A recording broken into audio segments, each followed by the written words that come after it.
I think it's been coming to my attention that there's a lot of rappers.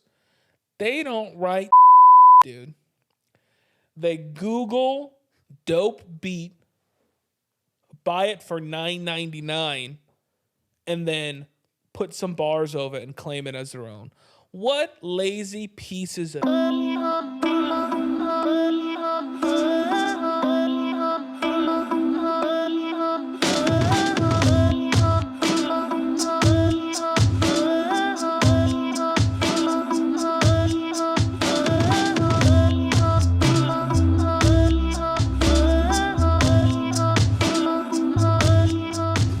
Welcome to Saint Aubin Central, bitches. We in the house tonight.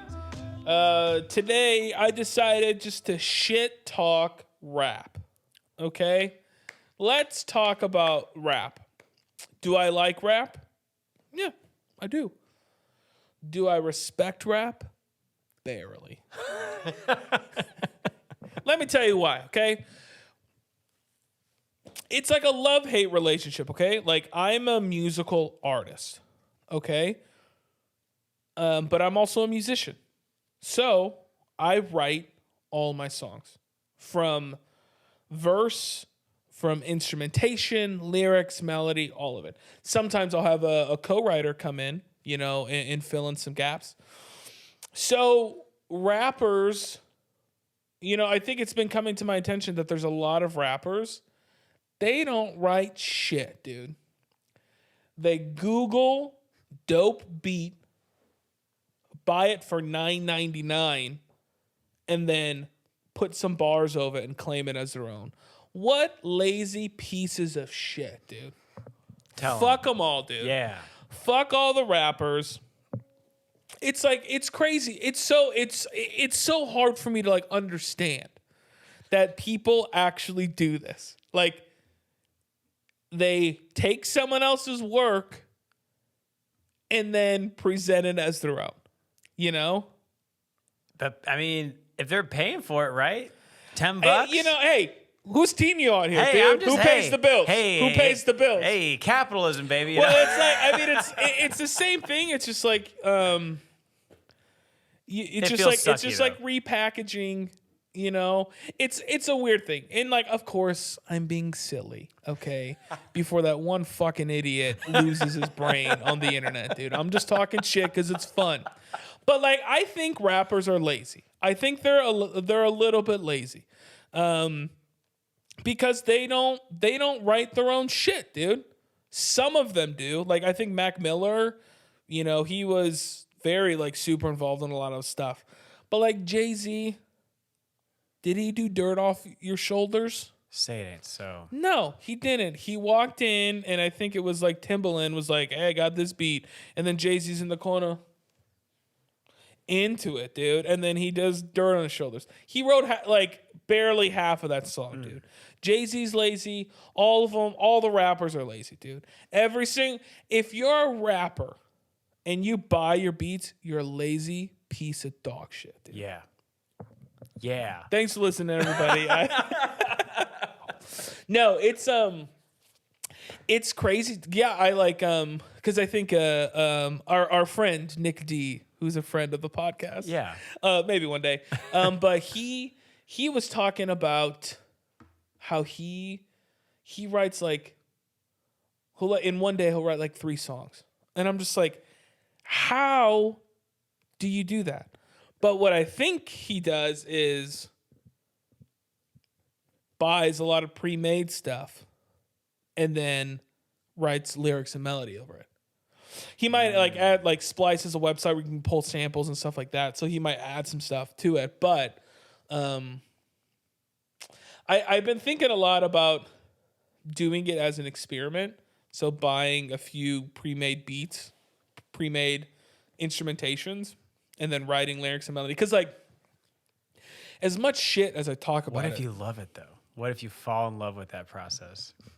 Buying just cheap $1 beats? Whatever gets me famous. That's what I'll do. What if it blows up Whatever instantly? I get paid. Won't you feel really bad? Yeah. Oh, my God. Yeah. It's one... I have this, weird love-hate... Because I think I tend to be a purist. in a lot of ways, and I've tried to like change because even with Saint Aubin, like early Saint Aubin, when you were there, it was like I was like drums, bass, guitar, and then Fred's like, "Hey, here's this cool thing that makes me look cool," and I'm like, "Get that shit out of here, dude," you know. And then now, I am programming my drums, you know. I'm really proud of you. And like, dude, you know what? You know what else I'm thinking about doing? Tell me.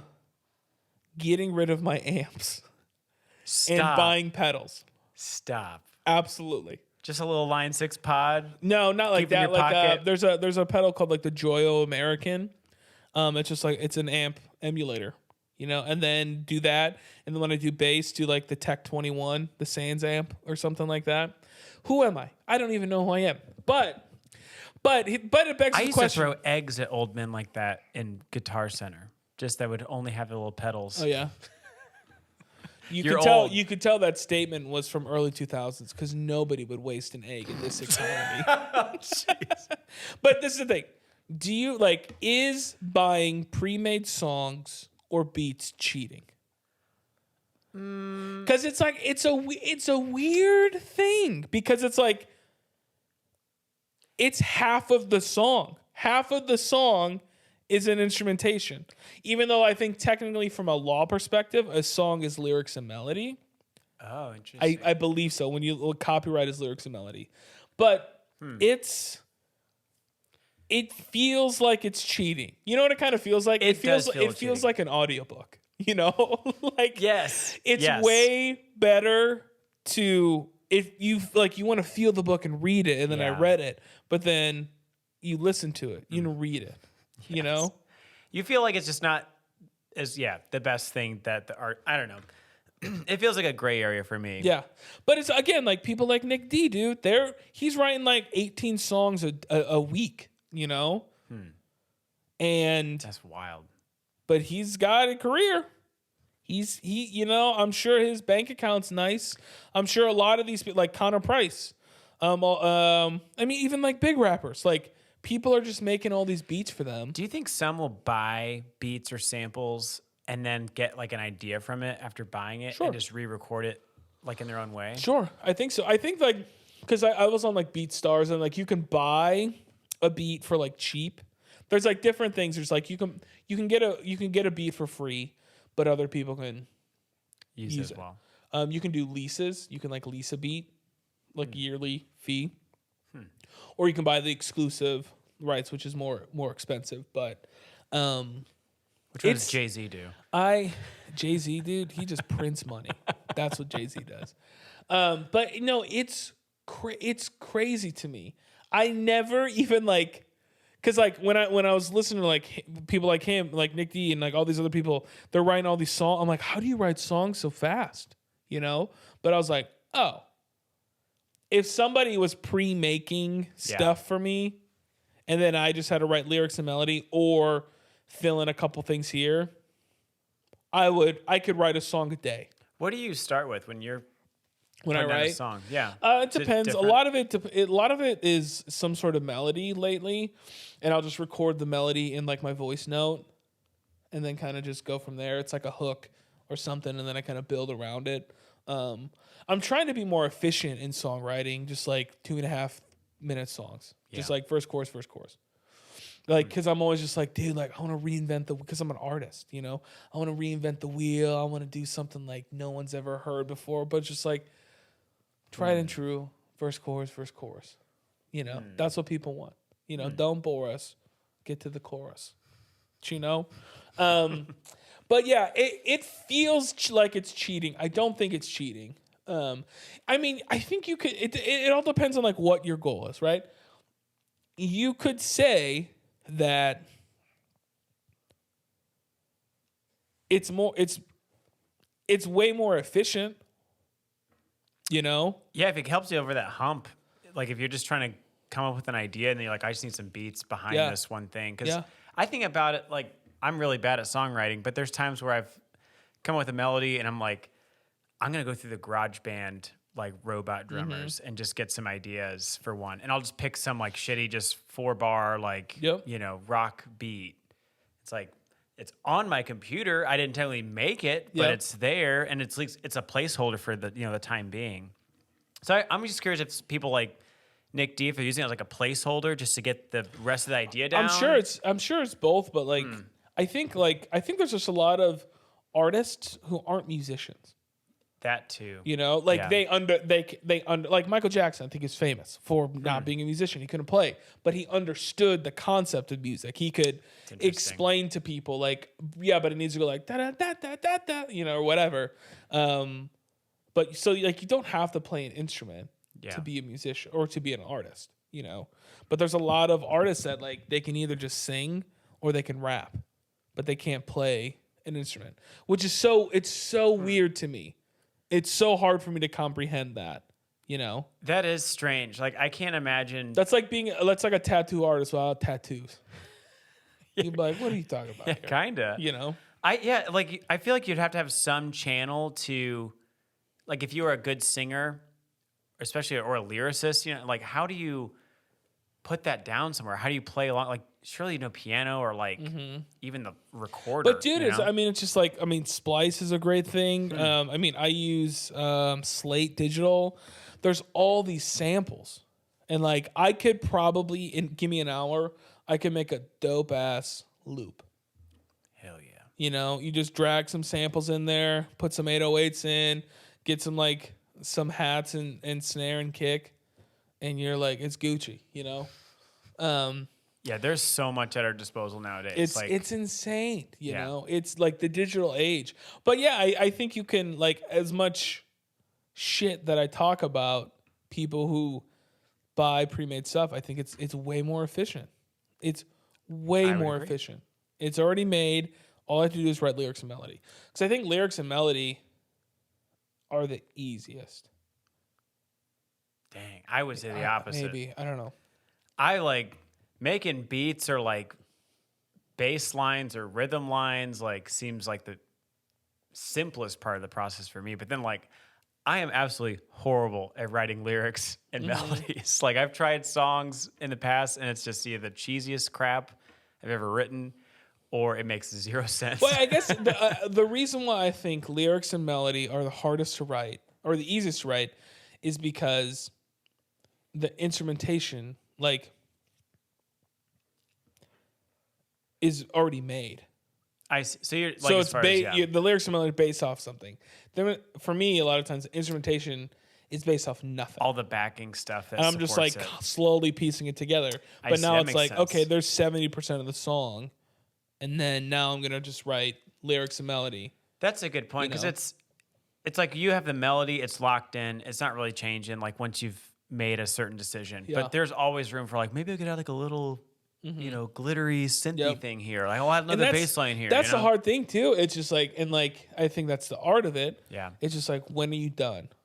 Because you can always add to it. Yes. And I think that's like that's some of the merit to buying pre-made stuff. It probably I think If I buy a pre-made thing, it's just like having your outfit, yep, it's like it's pick already it, there. made the decision. But then it's just like, yeah. and then I write something and it's done. Start buying beats. Start buying samples. I genuinely think I'm gonna try buy like maybe like 3, because then I think it'll give me a kick, like a head start. Because like of all the people who are making it in music, they're putting out songs at least once a month. Some people are doing it once a week. Dang. Which is crazy. But then again, it's just like if you're buying a pre-made thing, a song once a week, like I'm like, that's it. Yeah. Like 2 a week or whatever. But then I think this begs the question. With all the people who are just like, yo, put out X amount of... What's moving? Is it this guy? Hang on. I got you. Which one is it? Don't stop talking. I can't tell which one it is. Is it right there? I think it's already pretty tight. Don't let... Oh, dude, they saw that you're a white man, dude. Oh, no. They saw that you look like a jellyfish. It's so pale. But, so I think this is something that I struggle with as an artist. There is validity and I think recipes for success if you're constantly putting out songs, but I don't know if people who constantly put out songs, and just like the cookie cutter, I buy my beats, everything, are they going to be great? Yeah. Because I think so. My buddy said it, who like the manager from Refused. He's just like, well, you can either be successful or you can be great. Like if you consistently put out songs, I think you can be successful. I don't know if it's great. It's good, A wise man once told me, with great power comes great responsibility. I tightened it. Not that one. Oh, Lord. What kind of shop are we running here? I think he listened to it. Yeah, I think it was like I think we good now. Lefty, loosey, righty, tighty. But you know what I'm saying? And it's like, in the challenge is that great is subjective, Yeah. But like, great art is supposed to challenge you. And if you're just pumping out these like looped feel good or like in my feels songs, I don't know if that's challenging somebody, Yeah, that's a whole other convo. Dude. I don't know, because there's it's and both sides. Again, it's like I talk all this shit, dude. I got nothing. I got one song with 1,400 list streams. You got nothing. I literally have nothing. Yeah, you have nothing. That's why I have you in here, to make me feel better about myself. It's like I have zero. But like, I think that's like the challenge and like the war of art is just like, do you want to be successful or do you want to be great? I want to be both. The probability of me being successful, super small. The probability of me being even great is even smaller, But I think there's some validity to the dudes who just put out a song a week. Because they're getting streams, I think it's once they find that certain pocket that works for them and they get a little bit of that traction, then I don't know if there's like a formula to it, and like they can just keep cranking out. So yeah, it feels like, at least from my perspective, outside looking in, but the people are grinding like every couple songs a week. It feels like once they hit a certain level of reciprocation from people, then they're like, okay, now I can maybe slow down a pinch, and I can really dive into this. It's just like, it's almost like casting a wide net. I'm just going to be this cookie cutter manufacturer until I hit a certain like threshold to where now I'm like, okay, now I can be a little bit more of an artist. Yeah, I don't know. I feel like that might be the case with some artists where they're just trying to find something that gets some popularity behind it. Which, to your point, it's like it feels a little maybe disingenuous because like, are you playing for just the crowd and just trying to get something that sticks? Or are you doing what you want to do? And like you said, challenging people. Yeah. So yeah. I don't know. I mean, it's because I listen to the independent podcasts a lot, and they're just talking. They're just like, yeah, post every day to TikTok.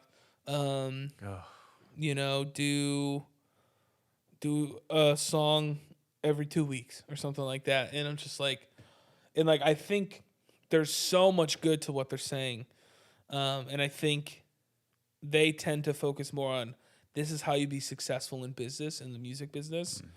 And I think I'm probably a little bit more artsy, because it's just like, no, I want to challenge somebody with this idea and this lyric and whatever, I don't want a song that's just like a feel good and then forgotten. I want it to be felt. And whenever they're hit with something in their life, they go back to it or whatever. Feel it right in their loins. Dude, well, it's just like, I feel that with I'm like, it's a bummer, but like, I get it, dude. Nobody gives a shit, and that's fine. But like, Without My Queen, I'm so proud of that EP. Like, the song, just the song Without My Queen, there's like lyrical depth to it. And that chorus is a fucking banger, dude. It's so catchy. But it's just like, but I worked really hard, and it took like months to actually like write and record and then mix, you know? I don't know if I could have gotten that song in a week. Maybe. Yeah. With those songs, do you feel like there's a certain point? I've wondered this with other artists where, like, is there a, like, it's never not enough. There's always something you want to try to do more, or reach more people, or make more sales, or whatever it is. It's kind of like, so with some of these goals, it's like, what's like the bigger overarching goal with some, like, the songs that you're putting out? Is it, I want the most people to hear this, or is it like, honestly, this is for me and I'm just proud of it? I tend to create for me. How I promote is also for me, but it's like funny and entertaining people tend to do better instead of like the really serious, like, my art just so personal. It's just like, fuck you, dude. Well, here's like, your personality coming through. You know? Yeah, exactly. So it's like, I mean, for me, the goal is to pay my bills and support my family through music, you know? But I think that's the difference with a lot of, it's like, there's artists who do it just for the money, and they're just trying to kind of, they want to get famous and that's their only goal. And I think like you said, the greatness is like, if you can make those worlds mesh where it's like, I'm doing this for me and it's meaningful and I like it, but also other people like it and I'm able to make sales off of this thing. That's like the main, the end goal. But I think some people compromise and they just go, you know what? Fuck it. I'm just going to write songs that are, going to sell. Yep. And then you turn into Charlie Puth or whatever, just and I don't, damn, dude. Calling him out, but call Charlie Pooty. Yeah, I mean, it's, yeah, I don't know. I try to figure it out. I mean, I've been focusing more on marketing, so I've kind of shifted my marketing strategy. I think one of my challenges and the problems with how I was marketing, I was trying to market myself as an influencer, essentially. Just like, hey, I'm funny, look at me, here's my personality. But like none of my music was into it, you know? And a lot of these musicians who are making it in industry, they're performing their songs on social media. So like now my marketing strategy is more of personality driven musical content or promotion.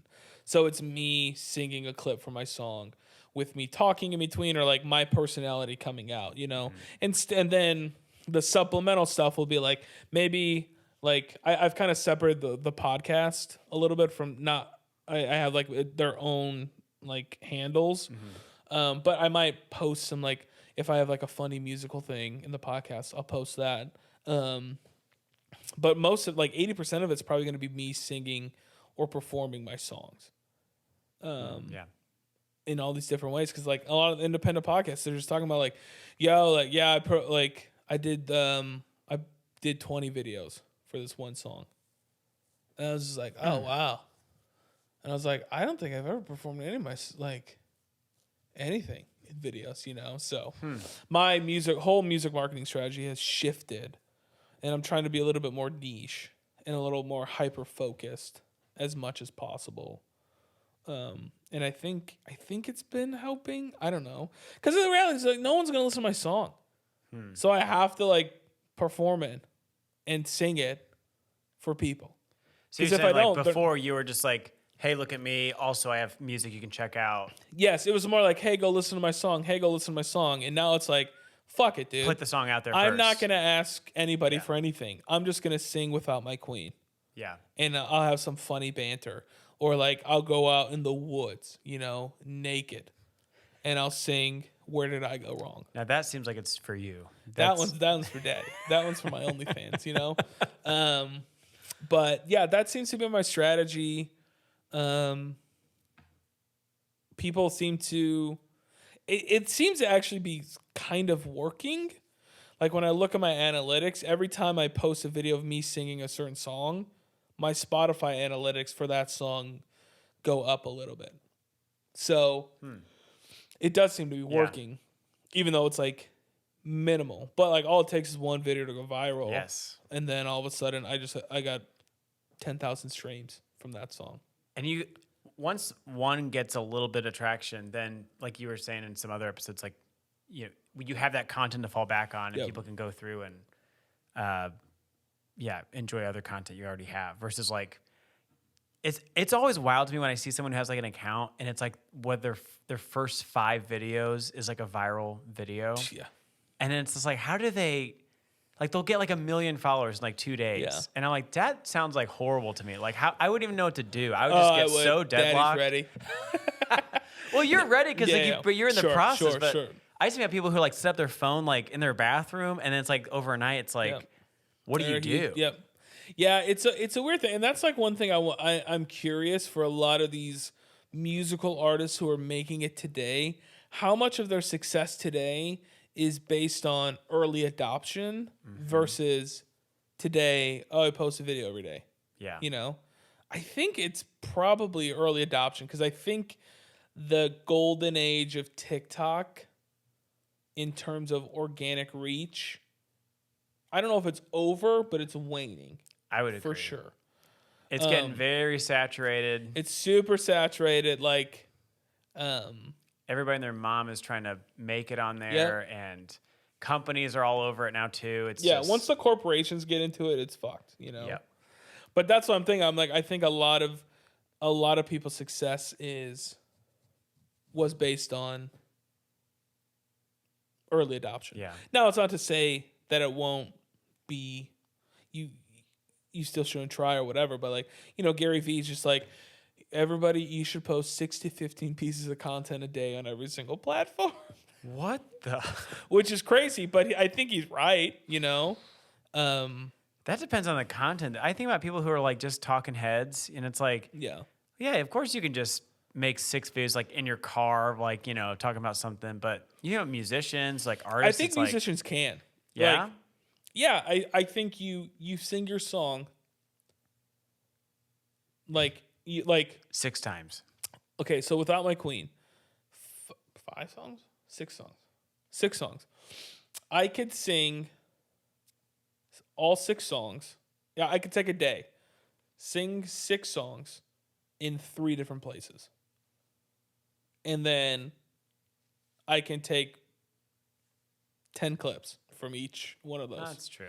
Like, and that's the thing. It's like, I think a lot of people approach it with like, I need an original idea every single time. And it's just like, no. Go sing my song. Just post it. Yeah. Sing my song in 2 different places and then cut it up into clips.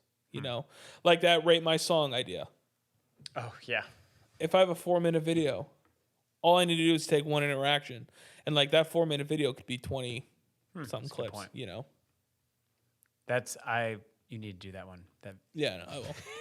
Daddy, well, maybe I'll, would you ever operate a camera? If you wanted poor video. No, I need because for that one, I need a camera. Like I need a camera operator. Only if I get to wear the giant rig. Yeah. With like the red, like the 4K thing. Nothing less. Yeah. But okay. Oh man, I'm fat and lazy. And my dick stinks. Oh man, glad my mom's dead. She didn't have to hear that one. All right, dude, one day, Bubba, I promise, we're gonna pay our bills with this bitch, and what a dream, dude. Like I think about Tom Segura and like Bert Kreischer, what a dream. They just sit in a room, Bert Kreischer's just sitting there with his shirt off and his tits lactating, and Tom Segura is just laughing at somebody who just hyperextended their knee. Looking more and more like a neo-Nazi every day. Absolutely. And they're just getting paid. What a dream, dude. The New World. Thanks for listening, everybody. New World Order's coming.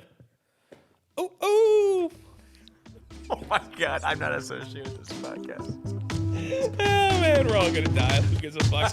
Thanks for listening, everybody. Tip your waiters, waitresses, or servers. Sorry, servers. Yeah. Please. Ciao.